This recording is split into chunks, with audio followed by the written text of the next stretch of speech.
Has he thought it through what happens then?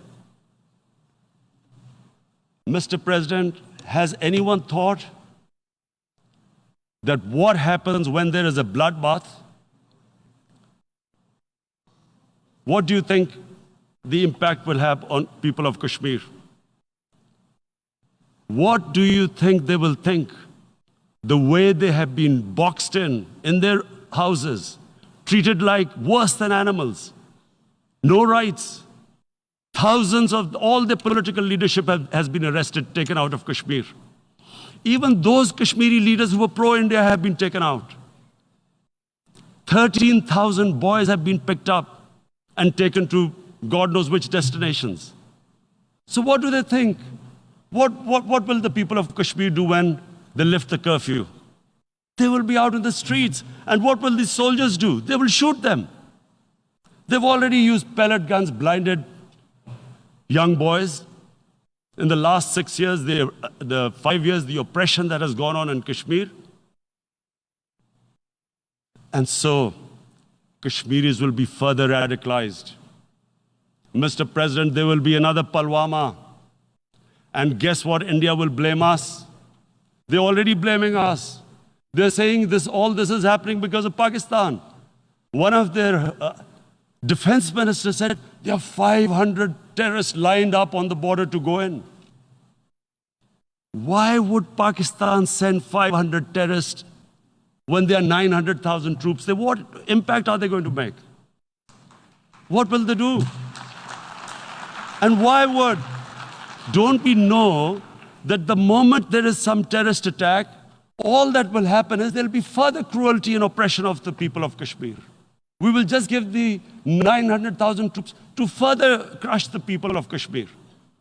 And then we'll give the Indian government an excuse that, look, Pakistan is a terrorist state, and this mantra that has gone on, Islamic terrorism. The moment you use this catchword, Islamic terrorism, the whole world turns away. No one talks about human rights. You can do whatever you want, which is what has happened in Kashmir, because they keep using this word, Islamic terrorism. And this is what they're doing right now. What do we benefit from further increasing the cruelty on the people of Kashmir? And why would we want this? But there is no other narrative left for India. As when they lift the curfew, whatever happens, Pakistan will be blamed, and there is always a danger of another Pulwama. They might come and bomb us again, and then another cycle might start. And what does Narendra Modi think? That 180 million Muslims of India are thinking right now. Aren't they watching these Kashmiris stuck inside for 55 days they've been stuck in? Aren't they watching? What do you think? Don't you think that the Muslims will be radicalized in India? And I am talking about 180 million people. And when they get radicalized, there will be some incident in India somewhere down the line. Again, we will be blamed. And I'm warning you right now, again, we will be blamed. And Mr. President, what about 1.3 billion Muslims who are watching this? And they know that it is only happening in Kashmir because they're Kashmiri Muslims. This is not happening to Kashmiri Hindus. They know that this is happening because of their religion. So what do you think they will be thinking? What do you think the Jewish community would think if they were, forget 8,000 Jews stuck like this? What do you think Europeans would think? What do we think? I mean, any human community, if their members are stuck like that, what do you think they will think? Are we a children of a lesser God? Is it not going to cause us pain? And then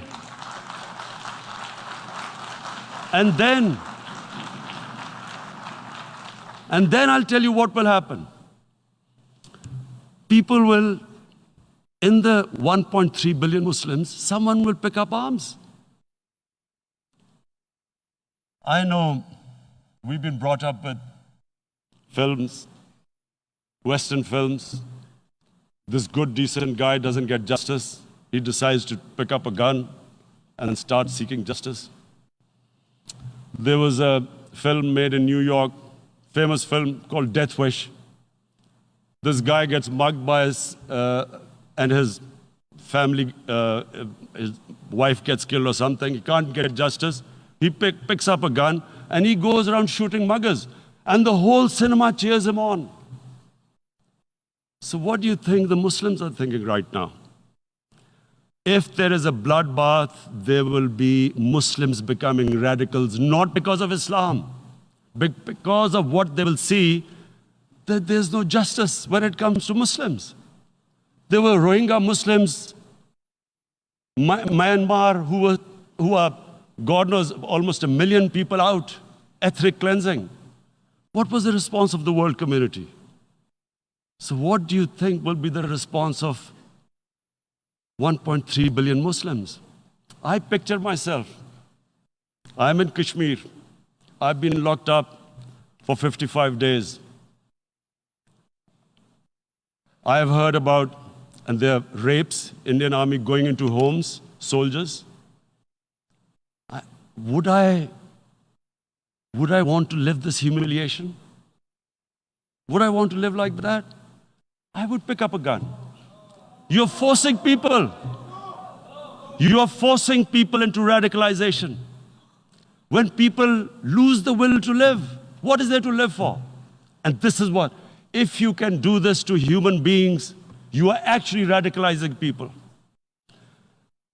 And so, Mr. President, I want to repeat here, this is one of the most critical times. There will be a reaction to this. Pakistan will be blamed.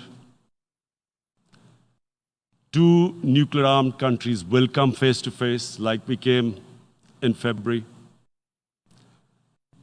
And before we head in that direction, the United Nations has a responsibility. This is why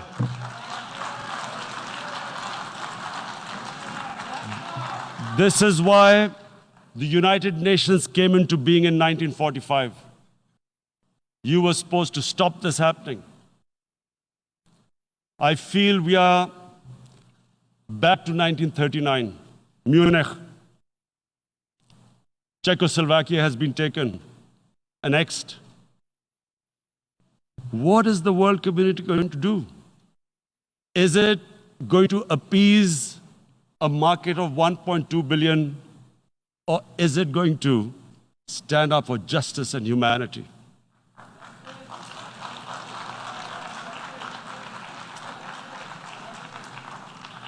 If this goes wrong, you hope for the best, but be prepared for the worst. If a conventional war starts between the 2 countries, Mr. President, if a conventional war starts, and anything could happen, but supposing a country 7 times smaller than its neighbor is faced with the choice, either you surrender or you fight for your freedom till death, what will we do? I ask myself this question. And my belief is, La ilaha illallah, there is no God but one. And we will fight. And when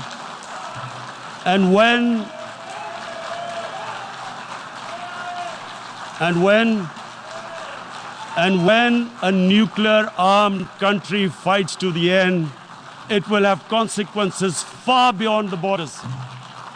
It will have consequences for the world, which is why I repeat I'm here. Because I'm warning you, it's not a threat. It's a fair worry that where are we headed? And I've come here to tell the UN, you've got to, this is a test for the United Nations. You are the one who guaranteed the people of Kashmir the right of self-determination. They are suffering because of that. And this is the time. This is the time not to appease like in 1939 appeasement took place. This is the time to take action.